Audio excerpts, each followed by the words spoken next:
안녕하세요. 절대지식 세계고전 4강을 시작했습니다. 오늘의 주제는 존 노크의 통치론입니다. 존 노크가 살던 시대는 18세기죠. 18세기는 유럽에서 산업혁명이 일어나고 또 시민혁명이 일어난 시기죠. 그래서 경제적으로는 산업혁명이 일어나서 자본주의가 되고 정치적으로는 프랑스 대혁명 등 여러 시민혁명이 일어나면서 민주주의가 되죠. 그래서 자본주의와 민주주의가 결합된 형태로 근대사회가 이제 등장하는 시기죠. 이때 존 노크의 통치론, 어떻게 이 세상의 정치를 할 것인가, 이런 주제로 오늘 얘기해 보겠습니다. 이 존 노크가 한 업적은 어떤가 하면은 우리가 지금 현대 민주주의 있죠. 이런 민주주의의 기초를 쌓은 사람이에요. 이 사람이 18세기에 활동하면서 그 전까지는 왕권 신수질이었죠. 왕의 권리는 신이 수여했다. 그래서 왕권 신수질이죠. 그래서 왕의 권리는 신이 줬다는, 그래서 절대적인 권력을 지닌 왕, 이런 왕정에 대항해서 존 노크가 민주정을 주장했죠. 그래서 존 노크가 의미 있는 그런 계몽주의자, 사회개혁론자, 그렇죠. 이 왕권 시술에 대항한 이론이 뭔가 하면은 천부인권설이에요. 천부인권설은 하늘이 부여했다, 인권을. 그죠? 왕권을 신이 수여했다 하는 게 왕권 신수술이고, 로크가 주장한 거는 천부인권설이에요. 하늘이 인간의 권리를 줬다. 인권을 줬다. 이거죠. 그 근거가 뭔가 하면 이분은 자연법 사상에 출발해요. 우리가 자연 상태, 원시인이죠. 원신, 자연 상태에서 어떻게 살았을까? 우리가 지난 시간에 배운 홉스는 어때요? 그 자연 상태를 야만 상태로 봤죠. 서로 야만적인 만인 대 만인의 싸움, 이렇게 이제 봤는데, 로크는 평화롭다 봐요. 그렇죠. 그 당시에 편할 수밖에 없는 게 먹을 게 많았죠. 산에 가면 나무 열매 있고, 물고기도 많고, 먹을 게 많아요. 근데 그거는 다 우리가 먹게 돼 있죠. 그래서 이렇게 풍부한 사회였어요. 그 당시에 에덴 동산 생각하면 되겠죠. 그래서 먹을 게 많은 그런 세상이었어요. 그래서 로크는 그래서 한 거예요. 그 많은 것들은 다 인류를 위해서 신이 준 게 아니야, 그런 거예요. 거기다가 인간이었대요. 그러니까 인간은 자연 상태에서 인간의 다 이렇게 먹을 권리 있으니까 또 자유로웠죠. 자연 상태에서 누가 왕도 없었고 귀족도 없었잖아요. 그러니까 그거는 태어날 때부터 인간은 천부인권설이에요. 태어날 때는 인권이 있다는 이론을 편 거예요. 이런 이론 하에 인간이 어때요? 중요한 건 자기가 먹기 위해서 나무에도 따겠죠. 이런 노동을 가하죠. 그래서 한 개인이 노동을 가해서 한 먹거리들은 다 내 거라는 거예요. 그래서 이 존 노크가 굉장한 이론을 위대하게 이렇게 우리가 받아들인 이유는 이 사람이 처음으로 주장한 게 사적 소유예요. 사적 소유. 우리가 개인이 이제 우리 갖고 있잖아요. 집도 갖고 있고, 옷도 갖고 있고, 그죠? 내 땅도 갖고 있고, 현대는 그렇잖아요. 공장도 갖고 있고. 이러한 사적 소유가 그 전에는 없었죠. 그 전에는 땅이라든가 전부 신이잖아요. 신이 다 갖고 있고, 신의 아들, 중국의 천자라든가, 신의, 이렇게, 신의 어떤 권한을 이렇게 위임받은 그런 교황이라든가, 그죠? 교황, 그죠? 황제, 이런 사람들 거예요, 땅은. 근데 처음으로 로크가 주장해서 누구나 소유할 수 있다, 이걸 주장한 거예요, 사적 소유를. 그래서 사적 소유 주장한 근거는 그거예요. 인간은 태어날 때 내 몸이 있는데, 내 몸은 자유롭죠. 누가 내 타치 안 받죠. 그러면 내 몸은 내 거라는 거예요. 이걸 소유라는 표현을 쓰는 거죠. 이 사람은 소유, 내 거다. 내 몸은 내 거야. 그래서 내 몸이 그러면 내 거니까 내 몸이 한 것도 내 거예요. 내 몸이 나무 열매를 따면은 그 나무 열매도 내 거고, 물고기 잡으면 내 거고. 그래서 내 몸이 내 거니까 내 몸은 자유롭고, 내 몸이 자유로운 것도 나의 소유야. 나의 자유도. 그리고 내가 내 노동을 해서 얻은 재산들, 이것도 내 소유예요. 그래서 생명이라든가 우리의 자유라든가 우리의 재산, 이걸 다 나의 소유로 보는 거예요. 그래서 사적 소유가 법적인 자연법에 의해서 이제 우리 것이 되는 그런 법적 이론의 근거가 된 거예요. 이렇게 해서 한 개인이 이제 그 존엄한 개인이 탄생하지죠. 내가 그 재산을 가진 그런 자유로운 개인이 이제 탄생되는 거예요. 그런 이론이 로크에 의해서 이제 가능해지죠. 그래서 개인주의가 이제 탄생하고 그 개인이 그 민주죠. 민이 주인 되는 세상. 이 사람이 재산을 갖는. 그래서 자본주의와 민주주의가 함께 굴려가는 그런 근대 민주주의가 이제 탄생하는 거죠. 여기서 그 로크가 주장한 사적 소유는 어때요? 한계가 없을까? 한계가 있어요. 이 사람이 주장한 한계는 그거예요. 자신의 편익을 넘는 무한정 소유는 부정된다는 거예요. 예를 들면 내가 나물면 땄는데 막 엄청 땄어요. 내 편익을 위해서 먹어요. 먹고 남으면 다 썩어버리겠죠. 이건 안 된다는 거예요. 먹을 만큼만 딴다는 거예요. 먹을 만큼만. 썩으면 안 되니까. 그죠? 일단 한계가 있죠. 이랬는데 이게 그 당시는 상당한 그죠 인권이 될 수 있겠죠. 그죠? 내 노동은 내 거야. 이거는 그냥 민주적인 그 사고이겠지만은 이게 이제 화폐 경제가 발전하면 어때요? 화폐는 썩지 않아요. 무한정 소유할 수 있죠. 끝없이. 그래서 현대사에 오면 이제 돈은 돈은 썩지 않잖아요. 그래서 그 썩는 화폐를 그 만들면 좋겠다. 그런 생각하는 분들이 계시죠. 썩는 화폐 이런 거죠. 예를 들면 5만짜리를 발행하면은 뭐 일주일 뒤에 되면 49,990원 내려가는 거예요. 쓸수록. 게다가 뭐 한 2년 정도죠. 5년, 뭐 2년, 하여튼 몇 년 안에 다 써야 되지? 2년 지나면 영원히 되게. 그러면 사람들이 그 안에 쓸 거 아니에요. 뭐 꼽져 넣지 못하겠죠. 그죠? 사람이 가장 그 문제는 숨겨놓는 거죠. 축적하는 거. 이 축적하는 게 이 자본주의에서 어때요? 굉장히 그 우리 경제를 힘들게 하잖아요. 그래서 썩는 화폐에 대한 생각도 해볼 수 있겠죠. 그래서 이 로크가 그 소유권, 사적 소유를 지키기 위한 그런 것을 정치로 또 생각한 거예요. 통치론을. 그래서 이분이 생각한 것은 이권 분립이에요. 입법과 행정. 이 당시는 그 입법부가 그 중요했죠. 법을 만드니까. 그리고 법 집행하는 게 이제 행정부예요. 법을 만드는 입법부, 법을 집행하는 행정부. 이 법이 제대로 됐나 심판하는 게 이제 사법부인데 사법부까지 주장하는 사람은 몽테스키예죠. 상권 분립. 그래서 로크는 이권 분립을 주장했죠. 그래서 근대 민주주의가 이제 탄생한 거예요. 그러나 로크가 생각한 민주주의는 간접민주주의죠. 대의민주주의. 우리가 뭐 대통령을 뽑는다든가, 뭐 그죠? 또는 뭐 국회의원을 뽑는다든가, 이 우리의 대표자가 통치하는 거예요. 이런 정치를 이제 로크가 폈죠. 지금 우리 사회를 보면 어때요? 우리의 의사가 대통령하고 국회에서 잘 표현이 되나요? 대의민주주의의 한계가 요새 느껴지죠. 이 대의민주주의가 아닌 직접민주주의를 주장하는 사람은 루소예요. 그래서 우리가 개혁론자 그러면 홉스, 로크, 루소 이렇게 세 사람을 들었는데 이 세 사람이 우리가 지금 살고 있는 그 민주주의에 이 초석을 쌓았죠. 그러나 로크의 한계는 어때요? 이 간접민주라는 게 지금 우리 사회가 그죠?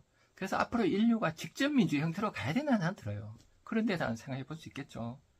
그러면은 또 그 이 사적 소유에 대해서 또 생각해 보죠. 이 사적 소유가 어때요? 그 뒤에 이제 자본주의하고 연결되잖아요.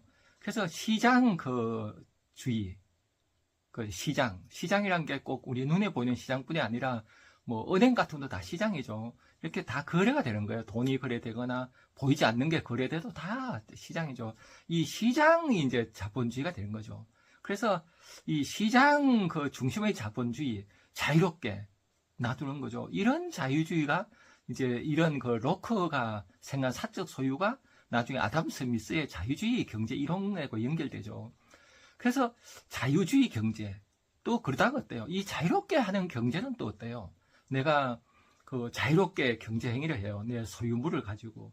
그러면은 그 상업 자본주의에서 이제 산업 자본주의 넘어가잖아요. 산업 자본주의는 물건을 만들어서 파는 거죠. 그 전까지는 물건을 사가지고 이윤을 남겨서 파는 상업 자본주의라면은 산업 자본주의는 물건을 만들어서 팔아요. 그런데 만들어서 팔면 어때요? 영국 내에서 만약에 물건을 만들어 팔면은 영국 안에서만 팔아야 되겠죠. 그러나 이게 생산이 늘어나면 어때요? 국내에서 다 소비가 안 돼요. 소비할 수가 없어요. 많은 거를. 또 소비 못하면 이 경쟁제가 돌아가지 않잖아요. 그래서 소비 시장을 찾아 나선 게 그 식민지를 찾아간 거죠. 이런 그 정치형들 제국주의라 그러죠. 그래서 제국주의는 그 안에 머물지 못해요. 계속 뻗어가야 되는 정치죠. 그래서 제국주의, 산업자본주의는 제국주의를 가져오고 제국주의는 식민지화를 가져오죠. 일본 같은 경우도 빨리 산업자본주의가 됐잖아요. 그러니까 국내에서만 소비해서는 안 돼요. 그래서 우리나라에 와서 우리를 식민지로 삼은 이유가 우리를 소비 시장을 봤죠. 그리고 우리나라의 원료를 싸게 사가지고 가는, 그죠? 원료를 구입하고 물건을 소비하는 그런 식민지를 이렇게 쌓게 돼요. 그래서 식민지를 이렇게 여러 가지를 이제 건설해야 되는데 이 식민지가 나중에 동나죠. 다 식민지 하니까. 그래서 나중에 식민지 쟁탈전이 벌어져요. 그게 1, 2차 세계대전이죠. 그래서 우리가 지금 고민해야 할 부분은 사적 소유를 처음에 주장한 존 로크 이론은 상당히 인간의 해방이죠. 그러나 그것이 지금 와서는 어때요? 이 소유 문제가 그 우리 인류의 큰 그 문제가 되잖아요. 그래서 소유는 끝없는 소유, 탐욕스럽게 되는 이런 문제가 우리에게 있잖아요. 그래서 이런 문제를 우리가 고민 많이 해봐야 된다 봐요. 근데 로크의 그 사상 중에 우리가 꼭 중요하게 받아들인 거는 이분이 얘기하는 그 저항권이에요. 이 사람은 그 내가 사적 소유한 거 이거는 누구에도 양도될 수 없다 보는 거예요. 이거를 내 사적 소유를 잘 지켜주는 정치 형태를 우리가 이제 인정하지만은 내 사적 소유, 내 그 생명이라든가 내 재산, 내 자유 이런 걸 침해하는 권력에 대해서는 저항하라는 거예요. 그 저항이 이분은 그 무력 투쟁까지도 이렇게 주장한 듯한 그런 이제 주장을 하게 되죠. 그래서 이게 나중에 프랑스 대혁명에 영향을 줘서 프랑스 대혁명이라서 루이 16세가 단두대에 이렇게 죽게 되잖아요. 그러면서 이제 프랑스 민주주의로 이렇게 향해 가게 되죠. 이런 이론적 근거를 편 사람이 이제 로크라고 볼 수 있겠죠.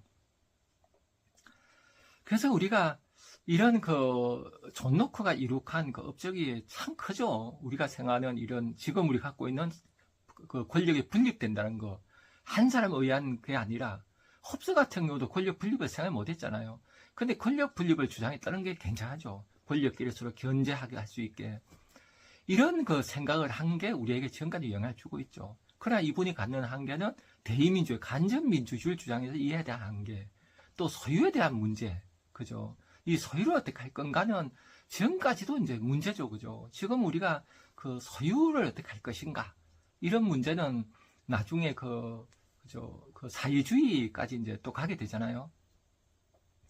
그래서 이 소유에 대해서 얘기한 프랑스 사상가 프루동이라는 학자가 있어요. 그 사람이 이렇게 얘기해요. 소유는 도둑질이다. 아니, 극단적이죠, 그죠? 내가 소유하면은 도둑질을 한 거예요. 이런 생각을 많이 해볼 수 있죠, 우리가, 그죠? 예를 들면 옛날에 어떤 마을에 부자가 하나 나타나면은 그 부자 때문에 많은 사람이 가난하게 되잖아요. 이런 걸 보면서 이 사람의 생각을 또 고민해 볼 수 있죠.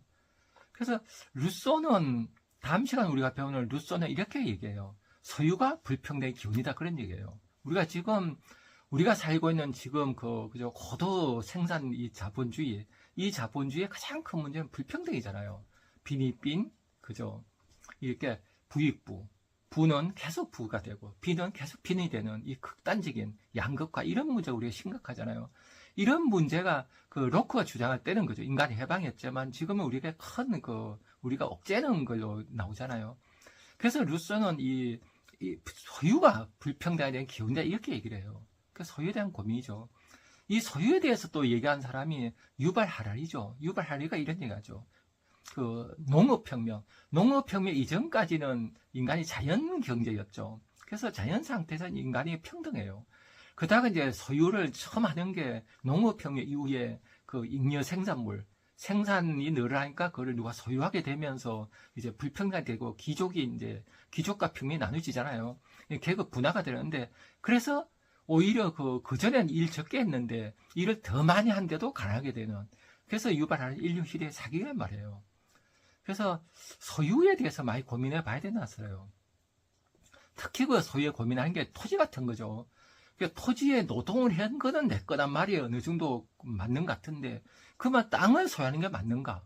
땅은 처음 누가 만든 것도 아니고, 그죠? 이 자연 상태인데, 이거는 그죠, 인간만 쓰는 게 아니라 그게 어때요? 위에 새도 날아가고 그게 물고기도 살고, 그죠? 그게 어떤 위생물도 막 살 거 아니에요. 그러면 인간만이 내 거라고 하는 게 이게 맞을까? 토지. 그래서 인디아는들은 그러잖아요.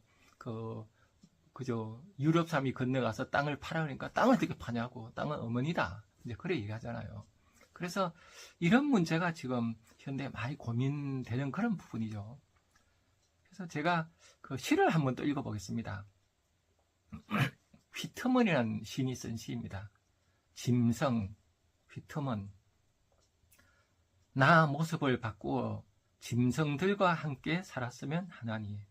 그들은 온화하고 자제심이 있다. 나는 자리에 서서 오랫동안 그들을 바라본다. 그들은 땀 흘려 일하거나 신세 타령을 하는 일 없고, 그들은 밤에 잠 못 이룬 채 죄를 뉘우치며 우는 일도 없으며, 하느님에 대한 의무로 말미암은 토론으로 나를 괴롭히지 않는다. 불만스러워하는 놈도 없고 소유욕으로 미친 상태에 빠져있는 놈도 없다. 다른 놈에게 또는 수천 년 전에 살았던 동료에게 무릎을 꿇는 놈도 없다. 이 세상에서 신사인 채한 놈도 불행스러운 놈도 없는 것이다. 시참 좋죠. 그래서 럭커에 의해서 시작된 그 민주주의, 우리 보통 사람이 주인이 되는 세상, 좋은 세상이잖아요. 이 꿈을 꾸는데 그 럭커가 좋아하는 소유, 이게 현대에 와서 어때요? 참 우리가 질곡이 되고 있죠. 이 시에 이런 기절 나오잖아요. 그들은 땀 흘려 일하거나 신세 타는 일 없고 소유욕으로 미친 상태에 빠진 놈도 없다. 이 세상에서 신사인 채 한 놈도 불행스러운 놈도 없는 것이다. 짐승이 이렇게 사는데 인간은 어때요? 짐승보다 더 못하는 거죠. 이런 부분이 우리에게 참 슬프잖아요. 그래서 인간의 소유가 생기면서 계급사회가 된, 그래서 지금도 소유가 있고 계급사회가 있잖아요. 우리 사회에. 돈 가진 자가 이제 더 금수저 막 그러잖아요. 이렇게 되면 인간이 되게 축소가 돼요. 작아져 버려요. 그래서 계속 새로운 민주주의를 꿈꿔야 된다 봐요. 우리가 계속 민주주의는 지금 진행 중이죠. 인류 역사를 보면 민주주의 된 지 얼마 안 되잖아요. 이제 뭐 200~300년 되나요? 그래서 계속 꿈꿔야 된다고 생각합니다. 그래서 아름다운 세상을 꿈꾸는 그런 상상을 준 럭커. 다음 시간에 또 루소를 공부하겠습니다. 감사합니다.